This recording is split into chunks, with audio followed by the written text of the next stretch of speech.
Hey guys, since I've been uploading a lot of content lately, I'd figure I'd show you guys my Dreamcast setup. Yeah, here's my Sega Dreamcast made in June of 2000. Currently it's hooked up to a Raspberry Pi Zero W with DreamPi, which allows me to play online. I've only used it so far in one video, my Fantasy Star Online video, and I plan to do more in the future with some other games that I have. This is a Japanese Dreamcast keyboard. I had to import it from Osaka, Japan. It was the cheapest one I could find. It's got the typical yellow cigarette stains on it. You can't really see it though. Dreamcast mouse came in the box.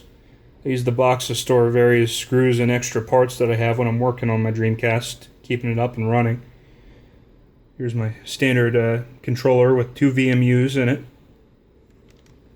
As you can see, I got a blue one in there. And well, let's show you some of the games. By the way, I put this in the description on a lot of my Dreamcast videos, but I'm currently using a Porta VGA to HDMI upscaler, and that's showing in 720p and 4:3 aspect ratio, and I think it just looks great. I'm running it to the Elgato over there. You can't really see it because it's black, but let's check out some of the games that I have. I have Power Stone.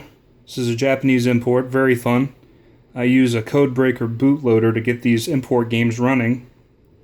So, put that down. I have a PAL version of Shenmue 2, which I definitely plan on playing soon.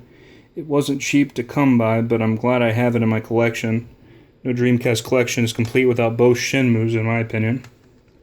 So there's that. The PAL version of Jet Set Radio. I particularly like the artwork on this. Plus, I feel like it's more like genuine because it's actually Jet Set Radio and not Jet Grind Radio. That was released in here in the States. Jet Set Radio was released in PAL and NTSCJ regions, which is Japanese. It's exactly the same game as Jet Grind Radio. I think there's some small differences. But yeah, I'm definitely glad to have that in my collection. Soul Calibur, one of the best fighting games of all time. Sonic Adventure, which, if you notice, some of the later versions, if you look at the E right there, and I don't see this discussed very often, if you have a hollowed out E, that means that the copy was made before a certain point in 1999. So that's the show that shows an older game. If you notice on Street Fighter Alpha 3 here, which is another great game, it has the bold T, which means it was made after that certain point in 1999. I think this was released in early 2000. Street Fighter Alpha 3. Great game though. A lot of people say it's either slightly worse or slightly better than Street Fighter 3 Third Strike. I haven't played Street Fighter 3 Third Strike, so I can't really give you my honest opinion on that, but I really love that Street Fighter Alpha 3.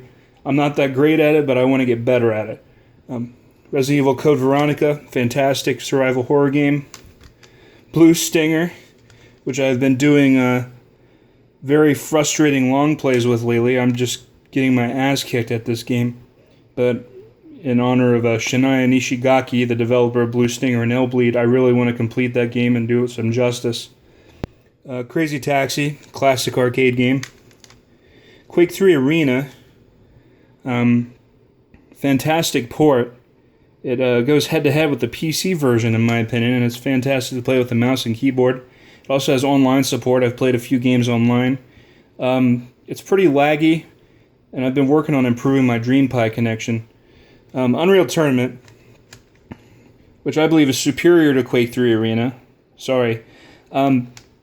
This game hasn't been brought back online yet, but there is a lot of rumblings in the Dreamcast community. People asking when it'll be brought back online. It's definitely in demand among Dreamcast fanatics.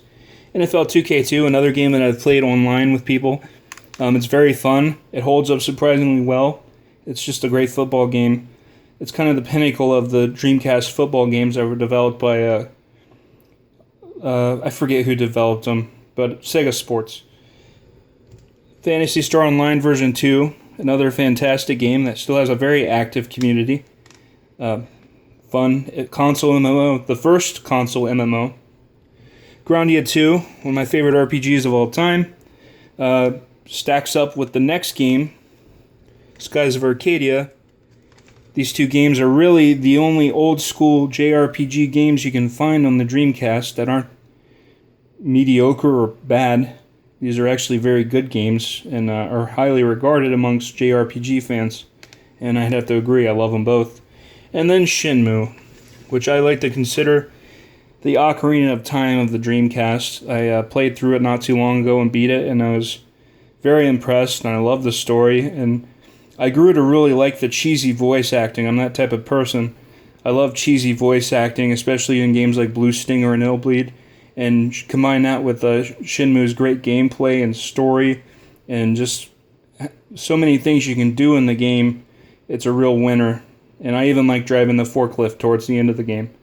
But anyways, that's my current Dreamcast setup, and I hope to be uploading some new videos here soon, trying to put out as much content as possible.